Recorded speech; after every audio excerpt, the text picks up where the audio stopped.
Hello, low ego action heroes. It's Debbie Levitt from Delta CX, and it is Thursday, October 22, 2020. Can't believe it. And we're here to do another fun podcast adventure. This is episode 82, How UX Juniors Can Stand Out. And today we'll be talking about some do's and don'ts for UX juniors, especially as you are trying to get that first job in UX. I know everybody's struggling and battling each other over the pile of wackiness. Of course, we are live right now. If you're watching it live, then we're live. Thank you. Ninth grade logic.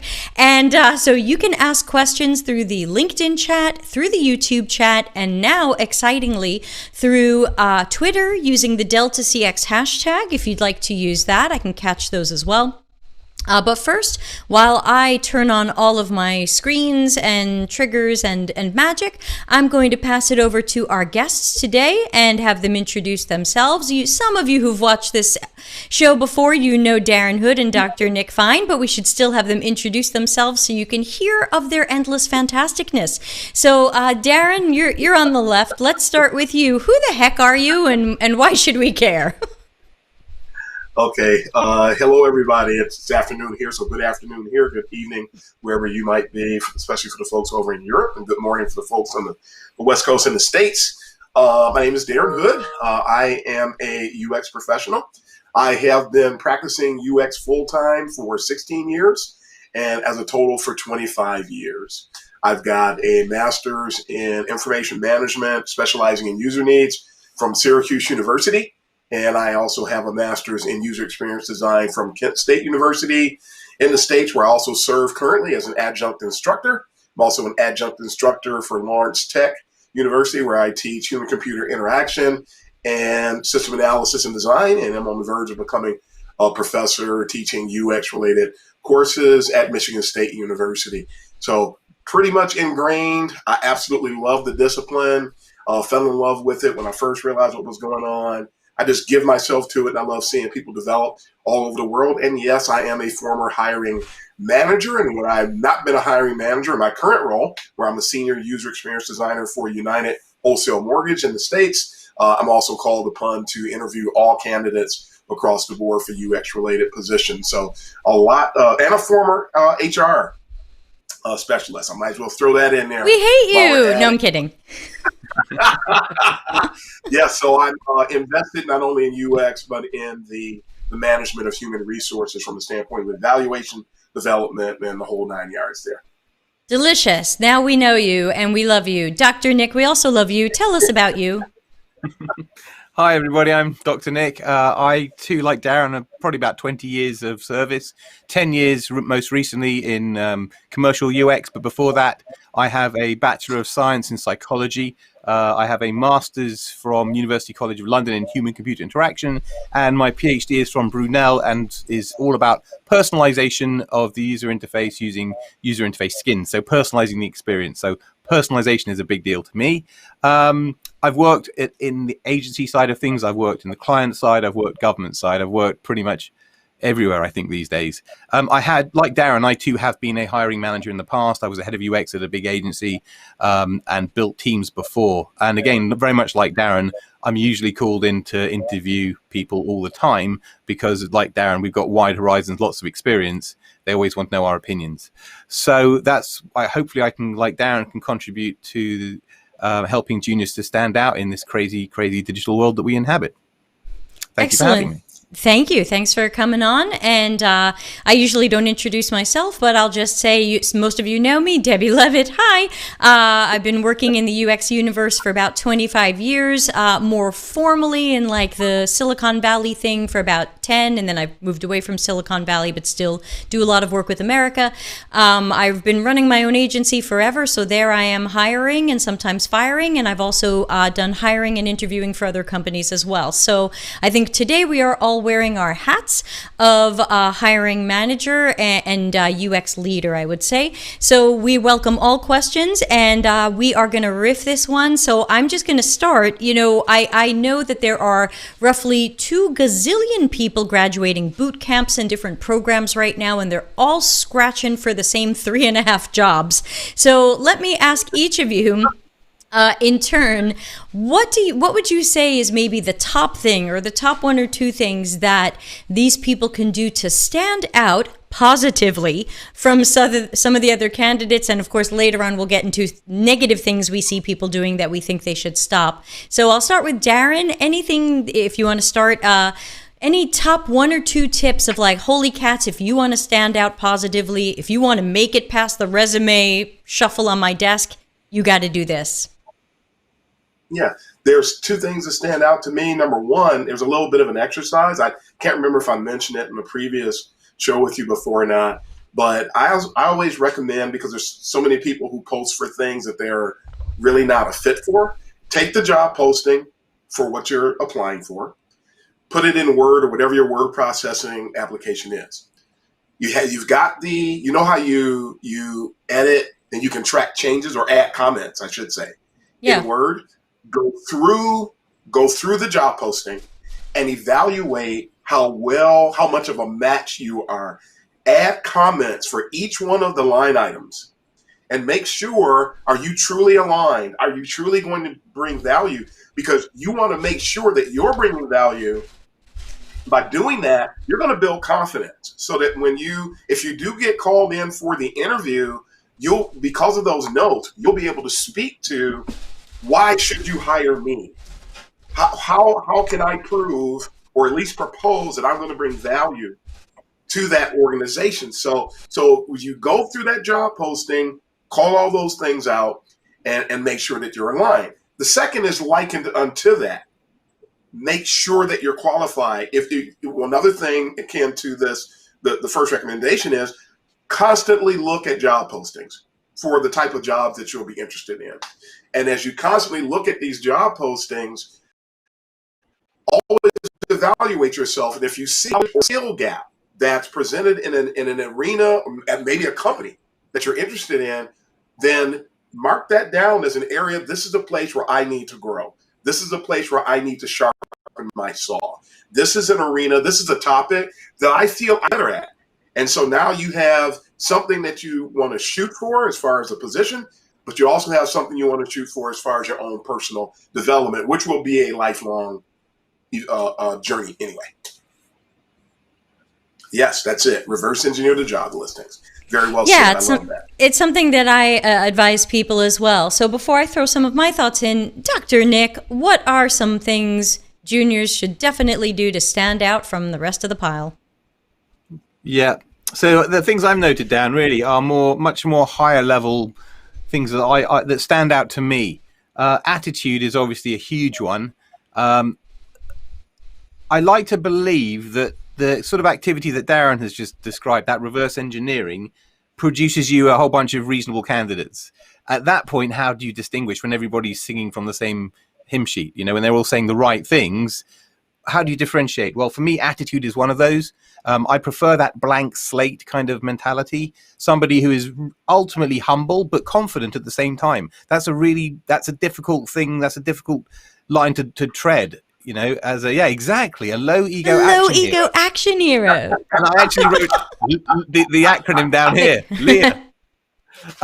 So basically, attitude. You know, people who are just open-minded and humble and know that they don't know. They are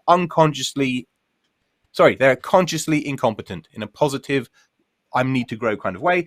The other one would be authenticity.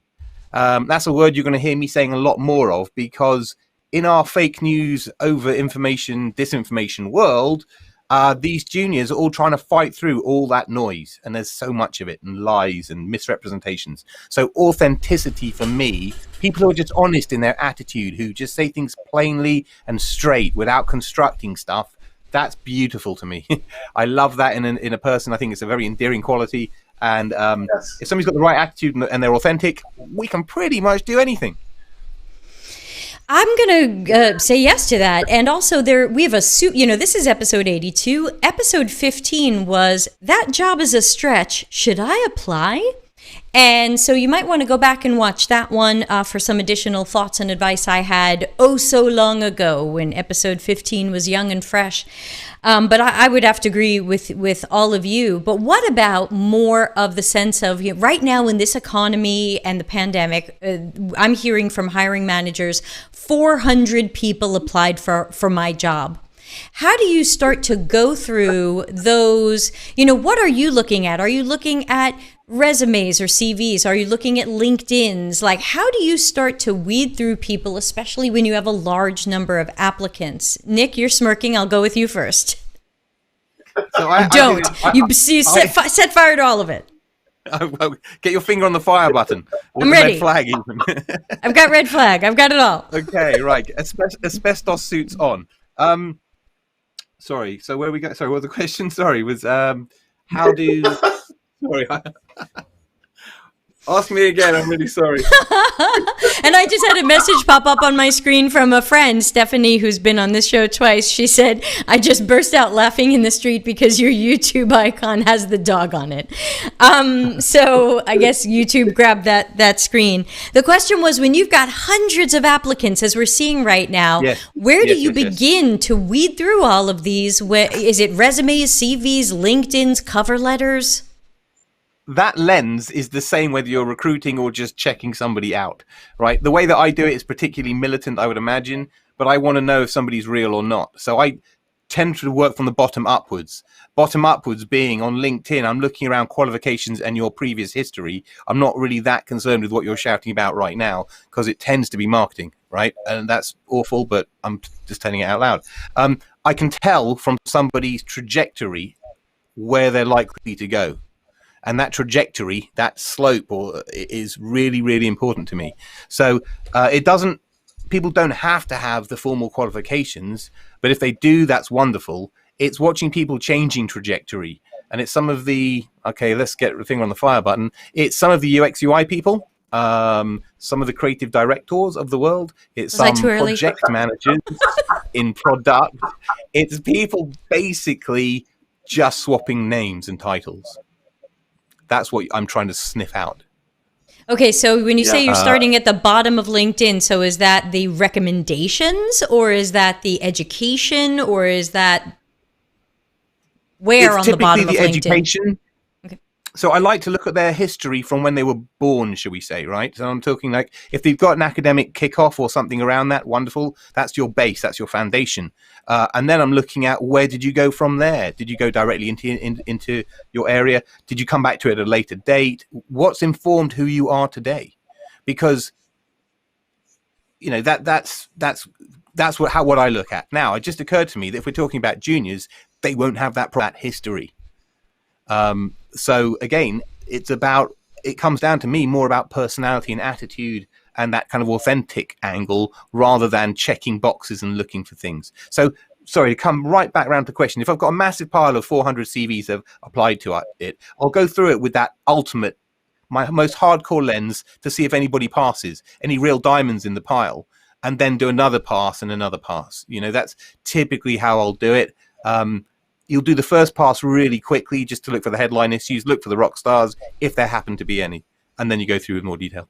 Yeah, there might be not too many rock star juniors as they're just starting out. Darren, what's your approach when you have 2 gazillion people applying to a job? I think it's on the same line as what Dr. Nick said, and I'm going to tap into something that stands forth in my PhD studies that I'm doing today, that when we're doing research, if I can apply this and call it a philosophy, is that we are challenged to identify what data is out there that's trustworthy and what's reliable. If somebody did some research and we're building upon that, we're supposed to be able to identify it like that. And it actually it's at the forefront of almost everything I do, including when we're hiring juniors. And I have been a part of hiring juniors when I was in my former management position, and am actually sort of overseeing someone in their career trajectory now who's a junior. And when I went through the big giant stack of resumes, I was doing the same thing that Dr. Nick was doing. And the word that comes to my mind is legitimacy. When you're looking at a junior, and it's pretty much a synonym, but when you're looking you're trying to hire somebody They're not looking for somebody that's mid or senior level. So when I'm going through these resumes, I want to see what I always say, that we said this on a previous show when we were on together, passion. Is the passion there? I love the statement that Dr. Nick made about personality, because that's going to be almost more important, especially at this level, is going to be more important than anything else. How emotionally intelligent, how much of that can I derive from the resume? There's a few things that you might be able to pick out there, although it's going to show more in an interview. But I want to see the legitimacy. I want to see the passion. I want to see if all of these resumes, if they were like seeds in a garden, which ones are standing the highest? Which ones have something to offer? Which ones are going to bloom and bring value to the organization? And so I want to identify things within what they're presenting, and I want to look at their resumes and their LinkedIn profiles. And if they provided links to portfolios, I want to look at those too, because the three of them together, resumes enough won't do it.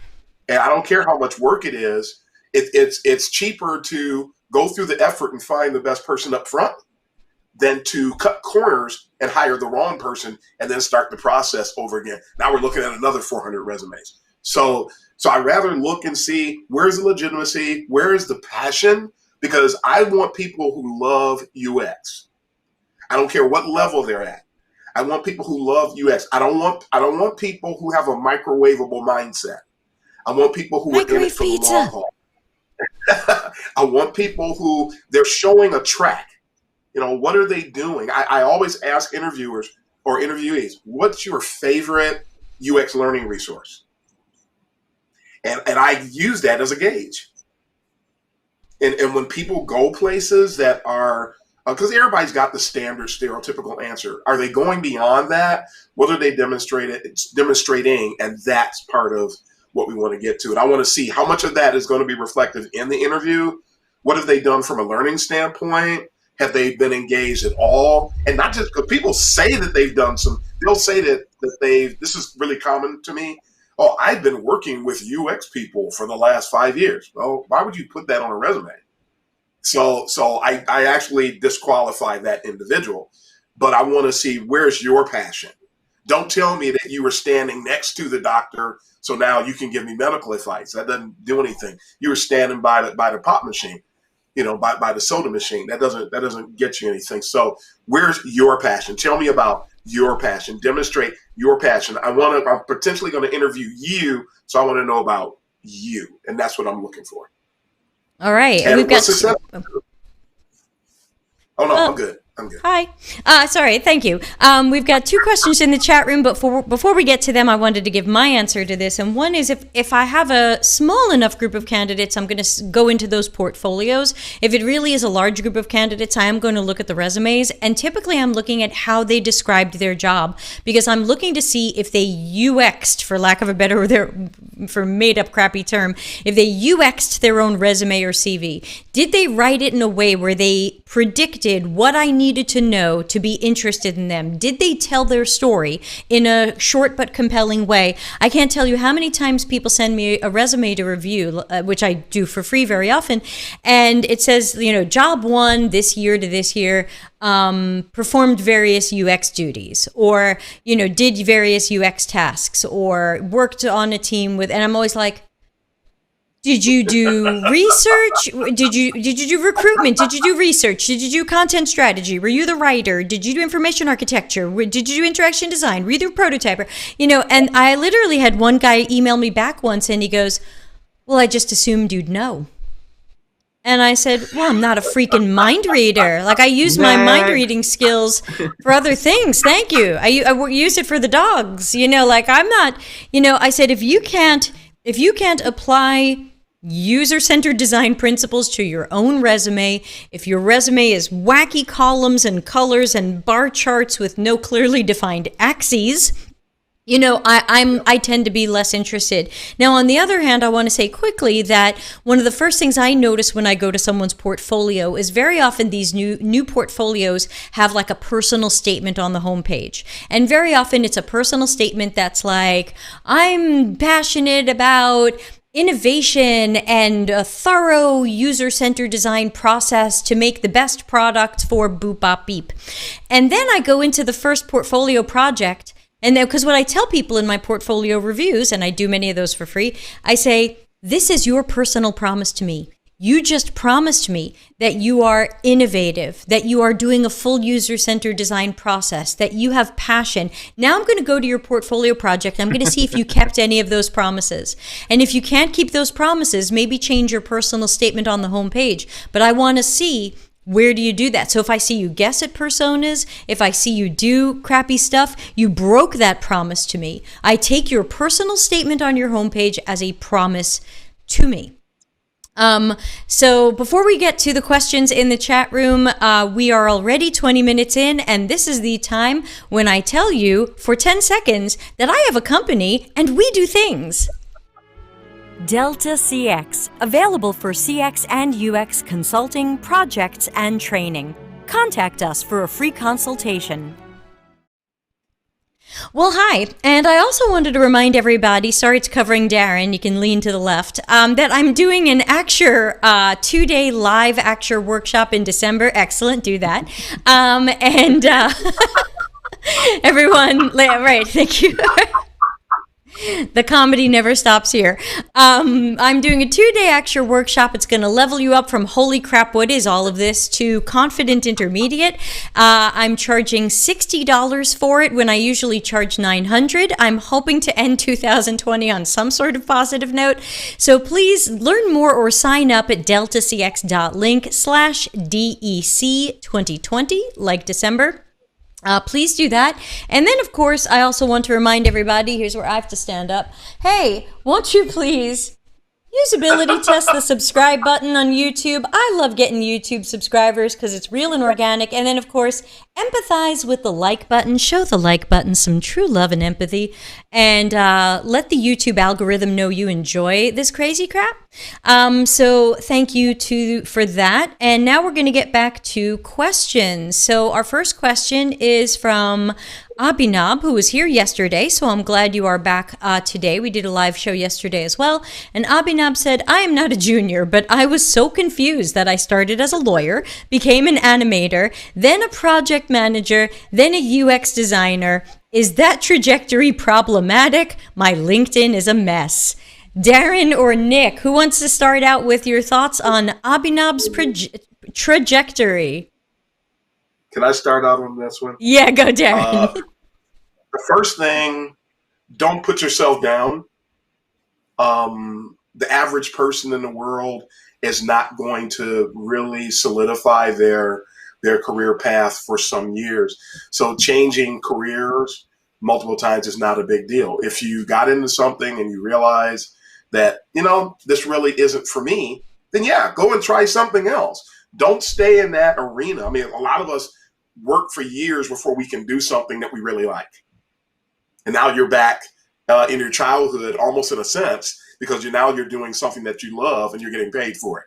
That's closest you're going to come to being an athlete, probably. So, and getting paid millions of dollars for chasing the ball around the field. So I want to say that first. No, you're not confused.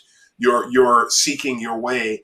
And I'm assuming that you're being responsible along the path. So now you just want to make sure that you're pursuing your UX career the right way and make sure that you really love it. And if you love it, I mean, I did the same thing. I wasn't confused. I was a word processor. Anybody remember that?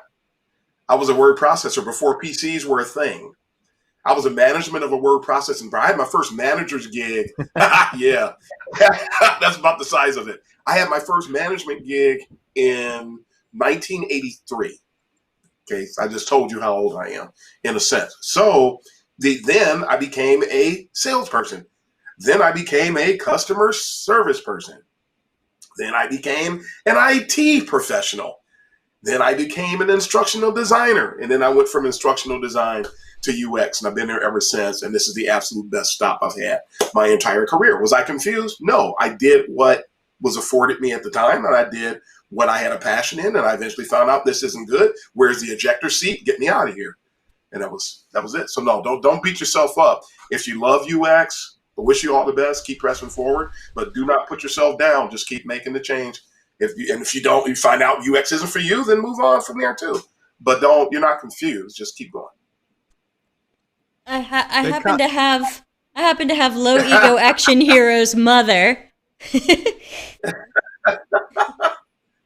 This is mother of low ego action hero. Okay, back to you, Nick. I kind of agree with Darren, but there are some things I would say that would differ in that it's really important to develop some level of mastery in UX, or maybe even in digital, or even maybe in just the wider world. It's perfectly acceptable to change careers, to change jobs, but there comes a point where you can't move anymore because you're going to get too old and too master of none, jack of all type stuff. You know what I mean? Jack of all, master of none. And that's the problem. So I, like Darren, I had a life before UX. I was a technical director in the .com boom. I worked as a pre-sales consultant for internet service providers before that. Both of which, by the way, currently inform directly what I do today. All that computer science, all that management training, all of that salesmanship, fantastic. All that consultancy, it all completely contributes to what I do today. But the point being is that you have to settle down at some point and say, I've got to try and stick this one out. And one of the things I try to advise my mentees is that toughing it out is a skill, is a trait that you really do need to have. And we did a podcast on resilience. Everybody look it up. Yeah. We did one just on resilience. Yeah. But go ahead, Nick. It is a really big deal. As a researcher, you're gonna have to have really thick skin. It's a tough gig. But sticking things through. So I was always advised. I'm an older chap like Darren. In that, in my younger years, I was always advised you can't leave a job, less than 12 to 18 months. You must stick it through, otherwise you look like you're a jumper. And that's why my CV and my mentality is very much stick it out. I stuck out a job, I won't even say the brand name, for the first year of my UX career. I wanted to leave after 3 months, and I stuck it out to about a year. And everyone on my Facebook hated me because I was bitching and whining. It was the worst year of my life. And I did it a couple of times where I've just had to tough it out to get a year and a half on my CV. And I promise you, it's not fun. It's not pretty. You've got to do it for some of this stuff. And you've got to cut your teeth. And that, it doesn't matter what age we're in. It doesn't matter what level of development you're at. If you want to get an experiential career, you have to have the experience and you have to cut your teeth. And there's no easy way of doing that.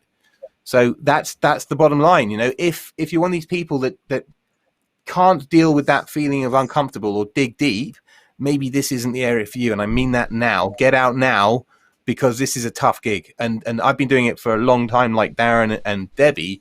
And there are days where I just want to walk away from the entire industry. That's the truth.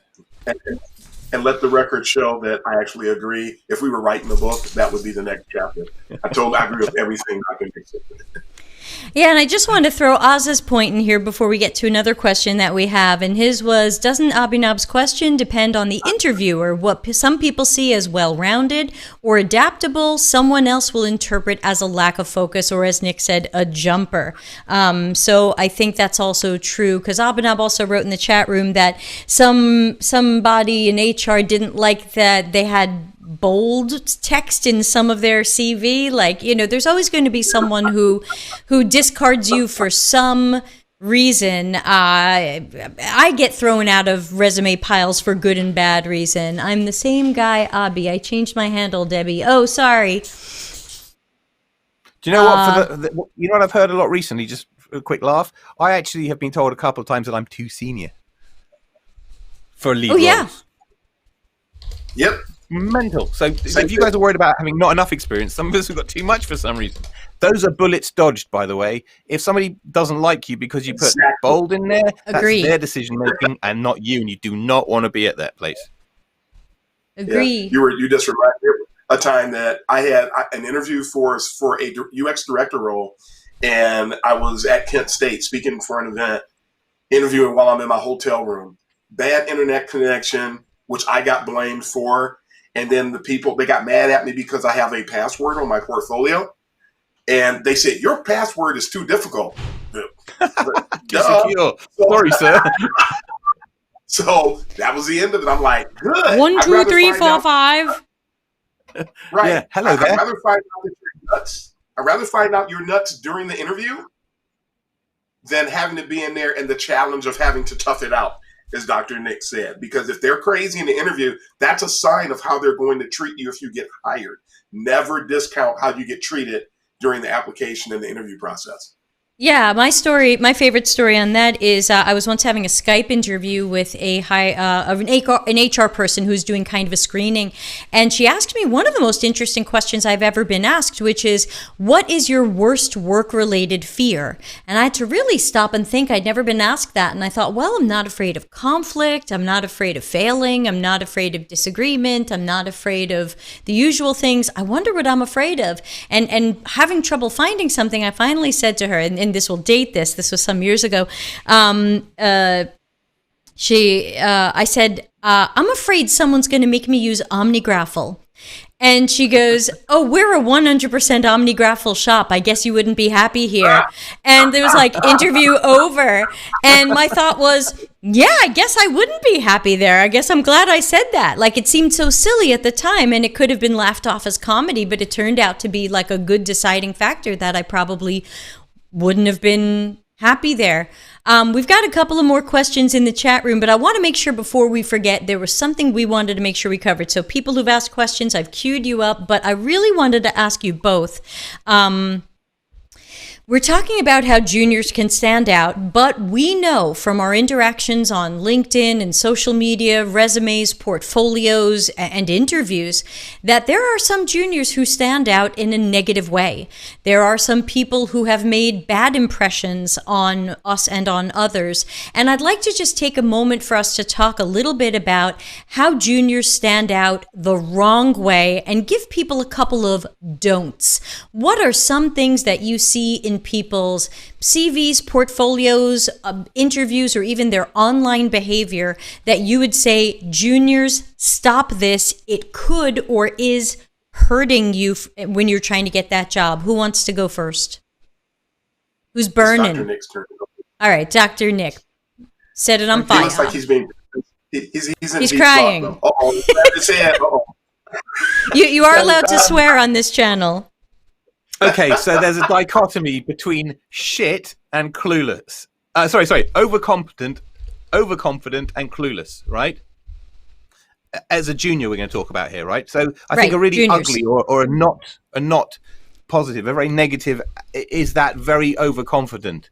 Like I've read Smashing Magazine, I've read a few Medium articles, and now I think I'm Don Norman. Right. And I'm going to, that overconfidence really ugly. But then at the same time, you also get people who are that kind of, I don't really know, not really connected. They're not really, and that's not attractive either. There's somewhere in the middle there, which is that passion that Darren was talking about, but an acknowledgement that I don't know. Please help me find out. That's so the extremes are ugly, shall we say? That's the negativity. And there's somewhere in the middle, which is actually really beautiful. I think that's the best answer I could give. One thing to add, people. So I find that people stand out. We work in a people behavior world. If you're a people person, just personable, and your attitude and all of just that contributes to any easygoing interaction, that's worth a lot of money, in my humble opinion. Yes. Darren, Absolutely. Your thoughts here? Yes, I love that one. Yeah, you want people. And I've done talks on emotional intelligence and its importance in UX. And the higher a person's emotional intelligence is going to determine how easily they can engage with other people, and that they don't wear their ego on their sleeve. They're not married to their recommendations, which all of us had to learn early on. The first time somebody rejected something that we designed, we were like pulling our hair out trying to figure out, and then we learned this is actually just the way it is.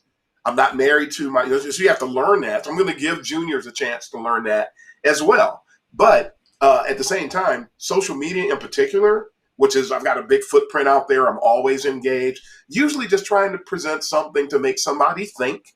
I can't post a book.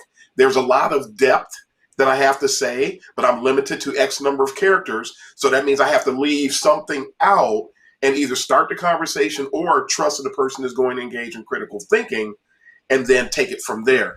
When I see people do not, especially I'm looking for people that I may have to hire someday. I'm looking for people I may have to interview someday. And everybody's getting their hats. I won't have a hat. It doesn't match my shirt. Oh, that's a nice one, Nick.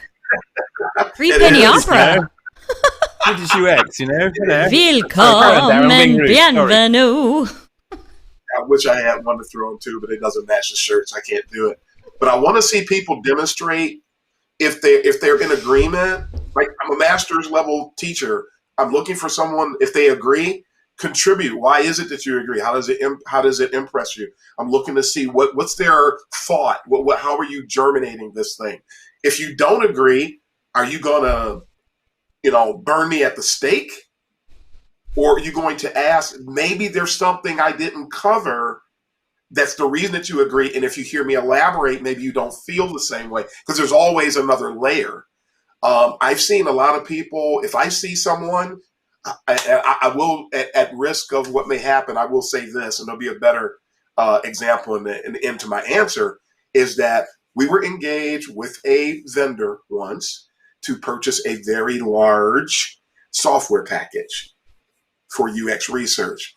And I was all sold on this particular vendor until one of their employees came. I was already having doubts. Let me say that first and foremost, but this sealed it. When one of their employees was following me on LinkedIn, did not like something I said, and instead of finding out why did you say that, or can you elaborate, or I'm not quite getting it. If you don't get it, you don't get it. Fine. No problem. I'm not going to hit the ejector seat button. When you decide that I said everything within that one segment and you start drawing conclusions and you start judging based on the surface and don't get the depth and you start attacking me, I immediately went back and cut off. Said, let's revisit this thing. I can't do it. And it was the second or third time I had a bad experience with an employee for that vendor. So when that happens with a candidate, oh no. No. Demonstrate emotional intelligence, at least that you have a heart for emotional intelligence. I love what Dr. Nick said. If you don't know something, at least admit it. I made a statement about a boot camp the other day that they were offering a stipend. I don't know if you guys saw this. I saw that. I think, Debbie did, for sure. They were offering a stipend, and I didn't have a lot of time. That happens too. So I couldn't give you the 8 reasons why I recommend that you steer clear of this boot camp. I had the one where they were offering the stipend. I actually drew a big X on top of their advertisement that popped up on Facebook. I posted it to LinkedIn, and I ran off to my meeting, whatever I was about to do. I don't have time to elaborate. Somebody came out there, what do you mean? Just because you're doing that, you shouldn't. And I'm like, dude, I got 8 reasons. I don't have time. And that resume is going to be on your desk in 6 months. That person's going to beg you for a job. It's a small world in UX. Yes. So if that person, I've even seen companies, man, I would never work for that company because their employees are always on LinkedIn causing trouble. Not being constructive, not being thorough. They got free time. They do. I put a LinkedIn post out there the other day. Someone did a survey on this popular social media network. They put a multiple choice question, and they used radio buttons. You could check more than one. I'm sorry, it wasn't multiple choice. You could select more than one answer, and they use radio buttons. I mean, that's one of the first things you learn practically. Check boxes for multiple answers, radio button when there's only one. And then I interviewed with that big social media company and got blown off because the interviewer didn't have enough knowledge to know what I was talking about during the interview. But you hired that person that rolled out the radio button multiple, come on. It hurts. It hurts. All right, you get this. All I've had the same experience, Darren. It's part of their multi-tier hiring, talent acquisition. They put you in front of the juniors first. And if you're a senior, you blow them away, and then it's a power struggle, and it's a disaster. It doesn't work. You hire the wrong kinds of people. It's a wrong filter, but hey. Anyway. I can rant about that all day. I'm That's not going to gonna go help our back juniors stand out. to. I'm going to go back to my answer to this, and then we have 3 questions queued up from the chat. So the question was, what are some things I think juniors should not do that I think make them look bad? I agree with what everybody else said. A lot of it is attitude and behavior. I tell people treat every interaction on social media like it is a job interview. Respond to every comment like that person's going to interview someday for a job, or that someone who happens to read it. Because remember, I post something. You post a comment on mine. I've got almost 10,000 followers. Maybe you have 200, maybe you have 2,000. That's thousands of people the LinkedIn algorithm might send to go read what you and I are writing about. Or who are you impressing? Who are you pissing off? Whether or not you like me, did you just piss off a bunch of other hiring managers? That doesn't mean you kiss my ass. I'm not that type of person. But did you just come off as somebody nobody wants to work with because you were whiny? I mean, everybody who's followed me long enough has seen me fight with people who were whiny. Everybody knows the story of the woman who said, I don't know who Don Norman is, so why don't you tell me?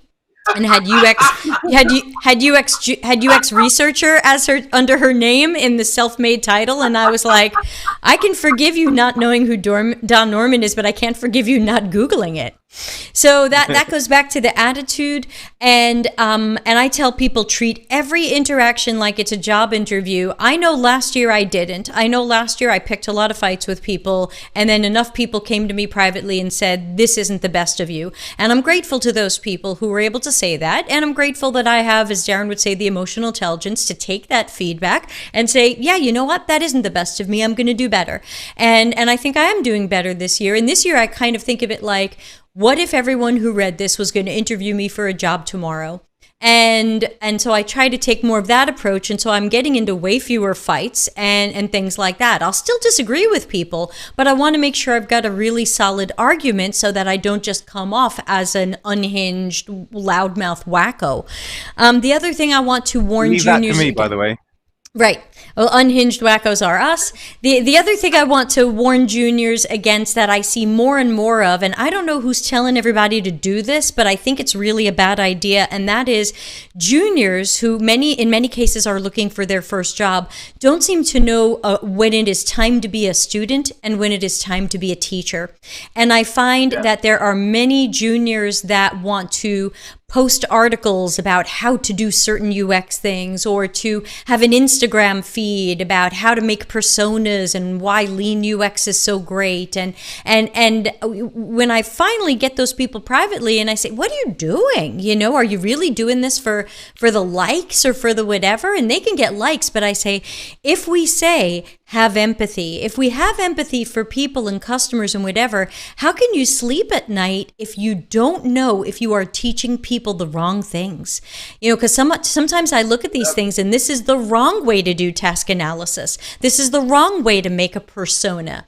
I saw one the other day. It was how to do design thinking faster. I shit you not, because evidently design thinking is too slow. So it was how to do design thinking faster. And the post didn't even tell you how to do design thinking faster. It just told you to do design thinking. And I was like, wow, this is just endless freaking garbage. And if you are a junior, and especially many of us are putting our social media handles in our CVs or linked from LinkedIn, if I go look at your social media handle and I see you trying to act like you're the expert when you've had 0 years of UX, or you've had 6 months or 1 year, there's a time to be the student and a time to be the teacher. And I'm asking juniors, please stop trying to look like the expert. Stop trying to look like the teacher. You might lead people astray with your incorrect guides. And honestly, to me, more often than not, you look arrogant, which I define as confidence without merit. You look arrogant. You don't look like, I've had people, I remember, I'll never forget this portfolio of this bootcamp guy, or actually I think it was bachelor's degree guy. And he kept writing in his portfolio about, I was the leader of my team. And because I was the leader, I had everyone do this. And I was the leader of the team, and I led the team. And because I was the leader of the team, I had everyone make an empathy map. And I just told him in my portfolio review, you just come off very arrogant. You're still in school. You're technical, know when you might be the leader of those people, but you're not a UX leader. And this person seemed to think they were a UX leader. And I was like, if I get you in an interview, I'm going to ask you why you made an empathy map and why you had to make other people do an empathy map and what would happen if you had not done an empathy map. What's the difference? So, so here's Julianne in LinkedIn asking a follow-up question to this, which is, how do juniors filter the noise that you're mentioning so they don't learn the wrong guides? I'll give you my short answer to that, and then I'll hear what the doctor and soon-to-be doctor have to say. The way that I tell people to filter this is go look at the LinkedIn of the author. It's that easy. You don't have to you don't have to go through my portfolio. You don't have to watch all my YouTube videos. If you see a talking head on a screen, if you see a Medium article, if you see a tweet, if you see an Instagram handle, go trace it back to that person's LinkedIn. How long have they been working in real specialized UX? Not UI and front-end development, not UI UX, not whatever. Just go track them down and see if that is an expert you want to learn from, or if it looks like someone who's 17 minutes ahead of your own career path. Would you want to add anything to how do you filter the noise? I'll jump. That's exactly how I do it. Yep. Sorry, Darren, go for it. Yeah. Oh no, the Dunning-Kruger is almost worse than COVID. That's a quote right there. And there are so many people out there, especially like on Medium. There's like only 2% of media, with Debbie being one, that's even worth going out to Medium to read their stuff, because they are out there. This is my third talk in a week, and I've said this on every talk, so I might as well say it again now. When you post, if you write an article for a newspaper, you have to go through an editorial process, and then the article gets approved and gets published. On Medium, you're sitting there watching TV, scratching your butt, and you decide to write something, and there's nobody to stop you. I mean, this literally, I'm sure, happens. And so nobody to vet it out, nobody to make sure that things are authentic, nobody to check your resources. And it's just out there, including people who are in boot camps or some type of a course that requires them to post an article to Medium as part of their work, part of their process, their learning process. And their school that says, well, you learn when you talk about it.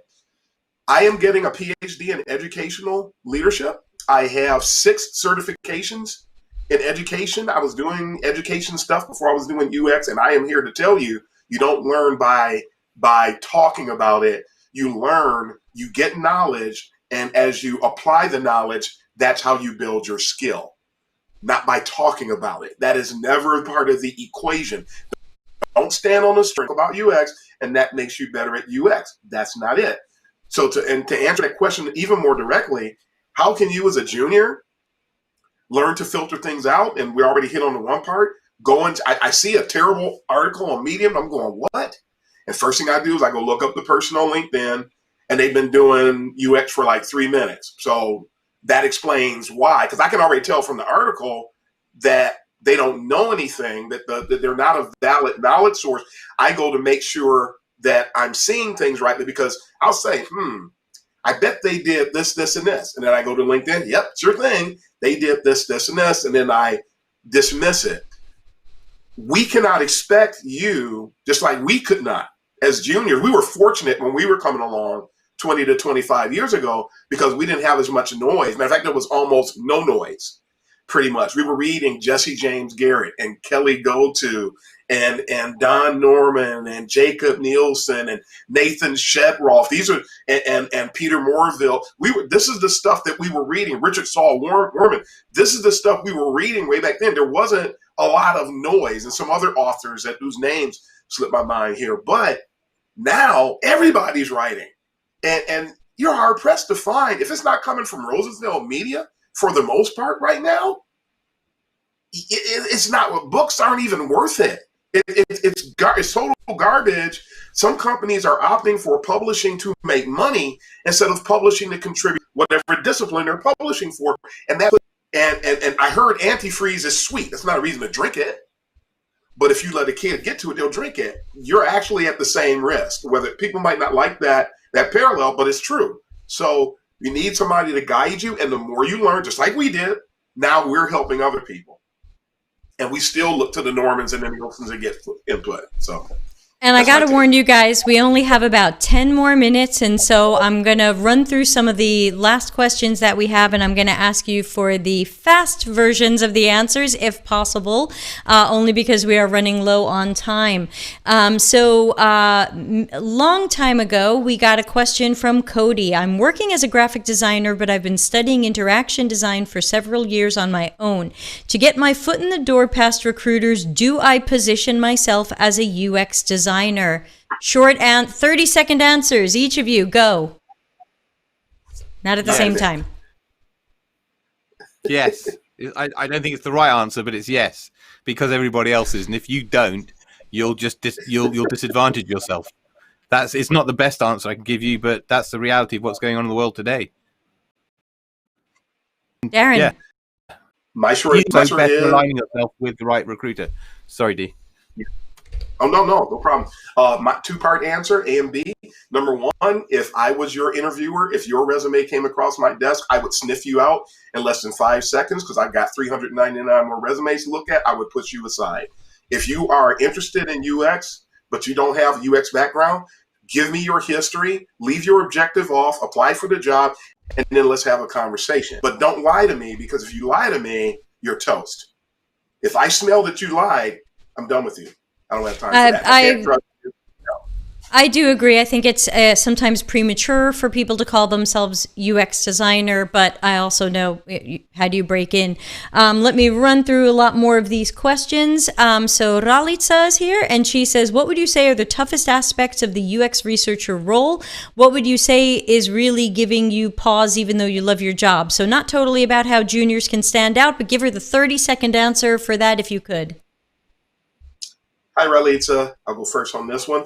The toughest part is the dealing with working in an environment with a low UX maturity level, and you're not valued or respected. And again, borrowing from Dr. Nick, toughing it out in the midst of that. That's probably the toughest and the most consistent thing you will run into in the UX world, whether it's research or design. Dr. Nick, short answers. Lightning answers. Yeah. Short answer, the toughest aspect is being able to follow my research objective in the way that I want to. A lot of negotiation or legals or regulatories. In the past, say 2 years, I would say that's been the biggest issue, is the bureaucracy of knowing what to do, but being allowed to do it is the hardest part. And that causes me a ton of frustration because my clients just want me to do good work and I just want to do good work. But the red tape gets in the way. That's probably the biggest, plus, early morning flights when we're doing that stuff and, being around people who are in pain or suffering. It's all tough because we're empathic individuals and humans. But, it's a mixed bag. All right, we're going to throw in a quick comment from Oz, who said, Amen, Darren. So much content is about money, ad revenue, attention, algorithms, or data collection. Where are the folks who are contributing to knowledge? I hope they are here on our channel being low ego action heroes. Another lightning question. This lightning question comes from Sarah Elisa, and it says, why is it so bad to have gaps in the CV, even gaps of a couple of years? Many things can have happened, and in the meantime, the candidate may have studied as well, but it looks bad. Any thoughts? Sorry, that popped up and then it popped away. Any thoughts on gaps on resumes and CVs? Lightning answers, go. It comes back to authenticity again. It always comes back to authenticity. The people you're going to be competing with for jobs and roles will lie and fill in that and say that they were an intern somewhere or whatever it is they've done. Or they were a freelancer. That's the game. Sorry? or they put in gaps. They were a freelancer who magically didn't have any work. 100%. Yeah, exactly that, or traveling or whatever other lies that are going on. It's going to happen. I would personally fill it in because everyone else is going to fill it in. Gaps do look suspect, but just be authentic about it. And if you find the authenticity doesn't work, you join the herd and lie. It sucks. Darren, anything to add to that before we go with the next lightning round?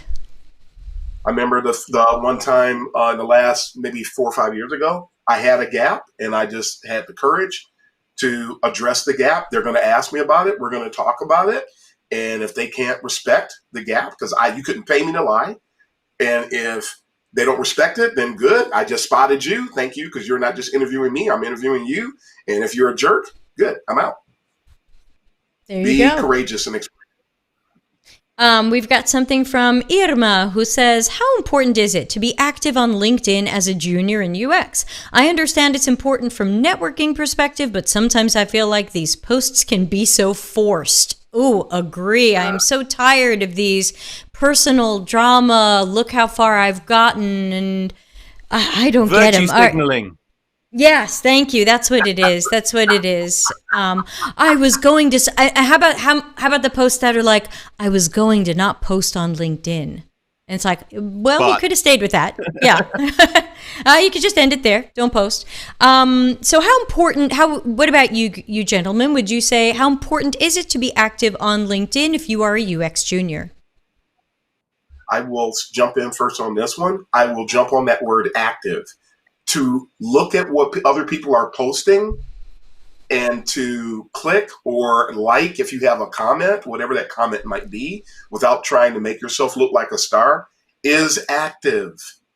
You don't have to be an author to be active. You can be participatory, like Debbie just said. There's a time to be a student and a time to be a learner. So just comment. Or sometimes people are posting an article. Go read the article. You may not have found that article on your own. So just engaging is active. You don't have to be a person who's leading the charge. Super. So make sure you're defining active appropriately. Yes. That's a great one. Nick, anything to add to that in the lightning version? No, not a lot to it, really. Absolutely what Darren's. It is important to be active. It also depends on the quality of your network. Otherwise, you're going to be an echo chamber of garbage. But if you've got people like Darren and Debbie in your network, then it's going to be good stuff, So, yeah. Thank you. Now I'm going to challenge Darren to give the lightning answer because I think he could do an entire 60-minute podcast on this one. But Abby asks, I see a lot of UI presented as UX on LinkedIn. I avoid replying to them because I don't know how it will come up. My quick response to that is, remember, when you press like and when you comment, you teach the LinkedIn algorithm this is good and it should be shown to more people. So I tell people, when you see garbage, as much as you want to write to them and say, hi, this is garbage, remember two things. Number one, commenting will boost it in the LinkedIn algorithm. And number two, commenting might signal LinkedIn to show it to all of your contacts, which means your contacts see you bitching someone out. Even if that bitching someone out, the three of us would say is the correct side of the story, it's still nobody ends up looking good. It was something to add to that, especially Darren, who we recently saw engaged in many of these. I will, a lot of times, I know everything Debbie said about the algorithm is absolutely correct.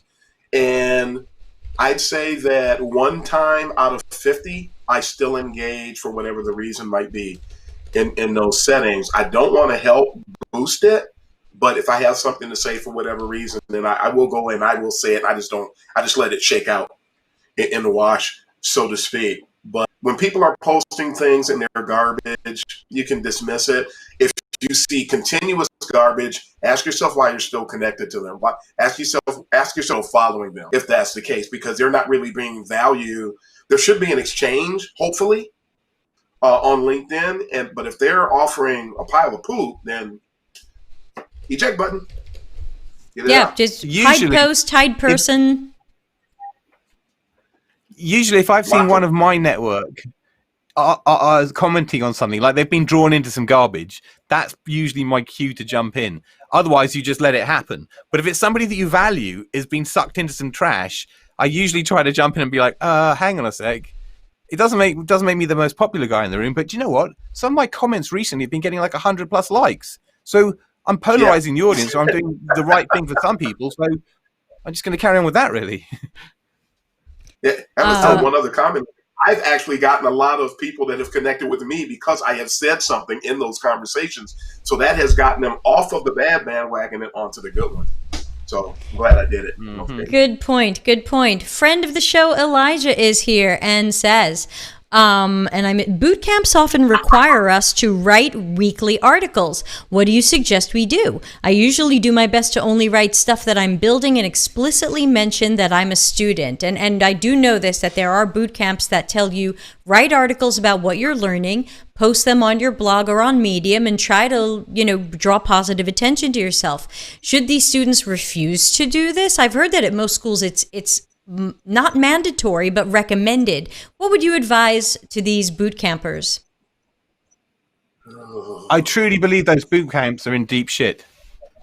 So finger back on the fire button. I think that they've we should do a separate podcast on the social dilemma. But the disinformation age is fully upon us, and what we've all been talking about throughout today all harks back to authenticity, right? A lot of these boot camps have been selling the wrong thing and selling the wrong activities. Standing and shouting about something in the wrong way makes you look like an idiot publicly. And unfortunately, there's an awful lot of that happening on LinkedIn. And that doesn't help drive your confidence when you get savaged by a bunch of seniors. That's not going to help either. So I wouldn't say I would refuse to do it, but I would seriously question the boot camp that makes you do it. That's my short answer. Sorry. All right. I love the transparency that he did. He did it because he had to, but he let people know that he was a student. At least he's doing that. I haven't seen anybody do that, so I do appreciate that. That's true.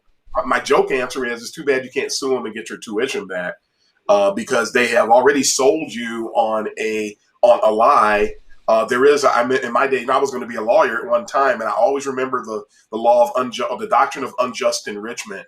And the issue that these guys, and again, it's a bit of a joke, but I wish he could. I do know someone who did sue a boot camp. He actually got out and he did sue them. I won't say who it was from a boot camp perspective, but they're already sold you on a promise. They're selling you snake oil, and yes. To have to write something, to be forced to write something is ethically inappropriate. Let's put it that way. It's fine if you have to write something for the school and the instructors and other people are going to review it or share it amongst your classmates, but it doesn't make sense to try to tell you to be a published author. Not everybody is a great writer. Not everybody expresses themselves well in English or any other language. It just doesn't seem to make sense to me, and I would probably push back against it as well. I used to be a terrible writer, and it took me many years to be what I think is now a decent writer. But you decide that. Krishna says, "Hi everyone, loving the insights. What do you suggest juniors on their resume who are new to UX but have past experience in UI to make it simple but effective?" So I think we kind of covered that a little bit before when Cody asked, coming from UI, can I just say I'm a UX designer? And we kind of all said no. Yep, exactly. Lightning round. So this is similar to another question, but Abhi asks, if the company says this is UI UX and HR loves to see UI UX, does this really matter? Should, if someone else is saying UI UX, should we say UI UX because it might attract us to the job or to HR, or should we not say that because it's a junk term? I would say don't say it. And I have had a UI UX in my job title before, but I would never do that again, or I would take the job, and then I have been at jobs and been behind the change in the job titles. Right. Multiple times. Change or negotiate the title. Yeah. So I'd say in this case, be anal, be detail oriented, but don't be anal retentive. Don't be a jerk, and don't be so detail oriented that it doesn't do anything. Take that. I know somebody that has an organization where UI UX is in part of their title of their company, but when you talk to the individuals, that's not really their mindset. So it just happens to say that. So everybody who says it might not be really what they're after. So you can talk to them and vet things out a bit more. Nick, instead of taking action. I would say walk away from any job listing that has UX UI in the title, and you don't have to have this problem. I mean that seriously, because if you're looking at any company whose product or digital function, you need to work out how they do UX. And I mean that practically. Is it an all-in-one full stack role? Is it a distributed role? If it's research and design, great. What do they call the designers? If it's designers are UX UI, great. It's just a label, visual design will slot right in there. All of that stuff. It's worth mentioning before we drop off that all three of us, Darren, myself, and Debbie, are speaking in a few weeks' time at a global experience summit, which is covering UX, CX, and product. In my talk, will be covering a lot of this stuff. So I'm going to plug myself on that. But get yourself a ticket. Go to Tech Circus. Get yourself a ticket to listen to both Darren, Debbie, and myself. Yeah, I'm writing a new talk for it, and I can't even remember what it's called, but it's something like 5 CX strategies to reinvent your customer experience. And I'm writing an all new talk, more on the strategic level. So yeah, Tech Circus. Oh. Yeah, I'm supposed to be doing 2 talks. One is on CX, about micro experiences and how to spot them. And the other one is about ethics in the UX profession.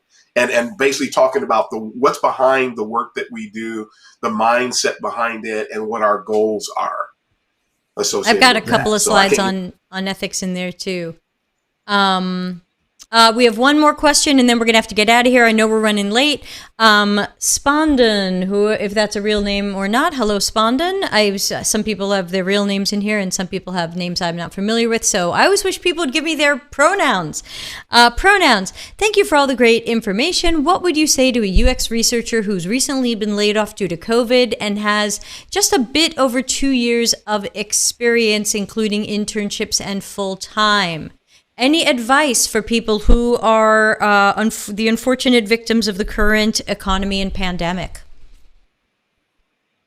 Well, actually, there's a lot of remote. See, because remote research on the platforms were in existence and a thing before the pandemic, actually doing remote research under the current circumstances can still carry on and is a really distributed activity or remote activity. Yeah. So actually, just try to find somebody who's trying to recruit right now. Ideally, you'd want an agency or somewhere with a nice structure, because at 2 years, you're ideal putty to turn into a mid or a senior. And so you want to have that structural learning around you.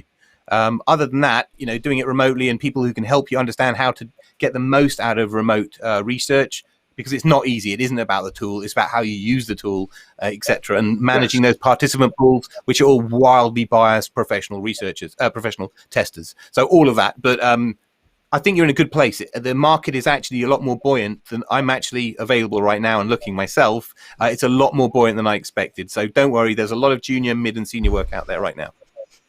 Darren, anything to add? I'll add to that. If for those who are in that same position or just curious, if you've never done this before, set up a job alert in LinkedIn. You can search for remote opportunities, and you can tell it how often. You'd be surprised how many remote jobs are posted. I'm seeing a lot more to LinkedIn. Yeah, and if you just post based on your geographic area, you're cheating yourself because you're going to miss all those remote opportunities. So set up a job alert just for remote opportunities. You'll get 30, 50, 100 jobs posted in there, and then see what matches you. And knowing we have to wrap up in the next -8 minutes, what I want to add to that is I went straight to LinkedIn and I looked up Spandan Aftab, and you don't exist. And I was just saying that every interaction is your opportunity to put yourself out there in a positive or negative way. So if you don't have LinkedIn, or if that is a stage name or a fun YouTube name, I find some people have a fun YouTube account name. Like when I go on YouTube, I use a different name. I use Horizons. And so yeah, you wouldn't know it's Debbie Levitt from Delta CX. I have a personal account. But if you're going to join business or career-related streams, I would say have a YouTube account with your real name on it, so that if we think that you're interesting, then Aftab A on LinkedIn. Well, I hope we can find you now. So it would be great if your name matched whatever's on LinkedIn when you come here. Give me your pronouns. Elijah, Claude, he, him. I think Elijah's he, but I never asked. And so I think that would be great to have a YouTube account where if you are joining business and career-related YouTube streams, we know you. And if we think you're interesting, we can look you up on LinkedIn. And you didn't give us that chance. So remember, every moment is the possibility for a connection, and take it. Darren, you're dying to say something, Darren. No. I just looked it up. I was curious, so I went broader and I looked across the web and I didn't find it at all. Exactly. I found he's got a UX research playlist on YouTube with some of your CX stuff. Okay, good. Okay. Thank you. But again, if I wanted to jump on that LinkedIn and say, who is this interesting person? Let's find this interesting person. I wouldn't, that wasn't the easiest moment for any of us. So we're going to have to play ourselves out of here. So while I remind people to usability test the subscribe button on YouTube and empathize with the like button and join I'm standing on a chair, you don't even know, and join our Slack channel. I'm going to ask you guys, now is your chance to plug everything. Darren, let's start with you. Where can people find you? Your Twitter, your YouTube, your podcast, and then Nick will go to you. Yeah, you can find me on Twitter at UX Uncensored. I have a Facebook page for UX Uncensored, which is usually just showing the information that was on Twitter. And the World of UX podcast. We are now on episode 23. Just rolled out a couple. You can find us everywhere with that podcast, and I do requests. So if you have a topic that you'd like to hear me cover, then let me know, and I'll check and see if it's either on the list or I'll add it to the list. I have a really long list of topics for the next, God knows how many weeks. So you can find me on either one of those. Love interacting with people, and don't forget to subscribe when you go to the YouTube channel. We're starting to roll out more and more content, and that's it. That's it for me. Nick, where can everybody find you other than the upcoming Tech Circus event where they'll find all three of us? Yes, LinkedIn is where I live, and like Debbie and Darren, we're all quite noisy, so you'll probably we'll find you. Don't worry. But LinkedIn is the best place to be. I don't tend not to live on Twitter so much, just because it's human. Whereas LinkedIn, you can have a discussion, ask questions, and really interact properly. Please find me on LinkedIn, and do come to the Global Experience Summit in a couple of weeks' time. Yep, and everybody, of course, you can find me here in the Delta CX YouTube channel. Won't you please subscribe? And of course, don't forget the upcoming Acture workshop that I'll be doing. And what else can I tell everybody? The Slack channel. I'm always on LinkedIn. Nick, what? Burning desire for all you juniors out there watching this, right? Debbie's Azure training is gold, absolute gold. I meant to say this earlier. One of the ways that you can distinguish yourself from all these UI bullshitters, sorry about that, is understanding that prototyping is part of this user-centric process, and having a fully interactive prototype like Azure destroys Figma, InVision, all of that shit from a massive distance. I'll be talking about that on Monday. Sorry, I will STFU. Go sign up to her Azure thing. Having Azure skills tells me on your CV that you're one of us. Ooh, that was, wow, sizzle. Ooh, chills.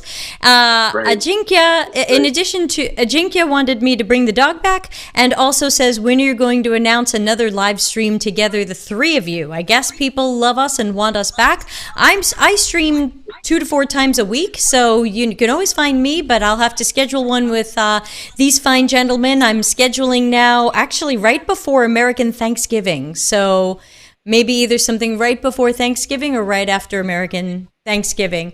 Sorry to run late, everybody, and sorry that the stream blipped at some point. It died on LinkedIn, I think, and it stayed on YouTube, so please subscribe on YouTube.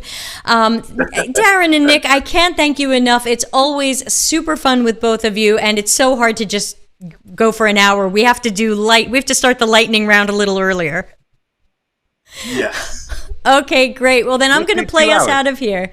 Oh my God. Yeah. I'm going to play us out of here, and we will plan the 12-inch extended dance mix. Who's old enough to remember the 12-inch single extended dance mix? Thank you. Okay, no, stop it, Nick. Come on. I'm going to be 49 soon. You've got to be somewhere near my age. I was a DJ. I have to remember. What weren't you? You're like, he have 11 jobs, man. So yeah, I'm definitely an honorary Jamaican. Oh my God. All right. So we will plan an extra long one with some sort of pee break in the middle because people have so many questions for us. So on that note, I'm going to play us out of here. I hope to see everybody next week. Please check your clocks next week because Italy is doing daylight savings and all y'all aren't. Europe is and not Europe is not. So we're going to still be at 6:30 p.m. Italy time. Please check your clock so that you join us at the right time. It's always 6:30 p.m. p.m. Italy time, 5:30 p.m. UK time. I do this on Europe time. So check your clocks, India, because you're not changing. Check your clocks, America, you're not changing. I'm playing us out of here. Thanks again, and see everybody very soon. Thanks for watching. Delta CX is available for consulting and projects related to CX and UX strategy, leadership, training, problem finding, problem solving, and innovation. Learn more at deltacx.com.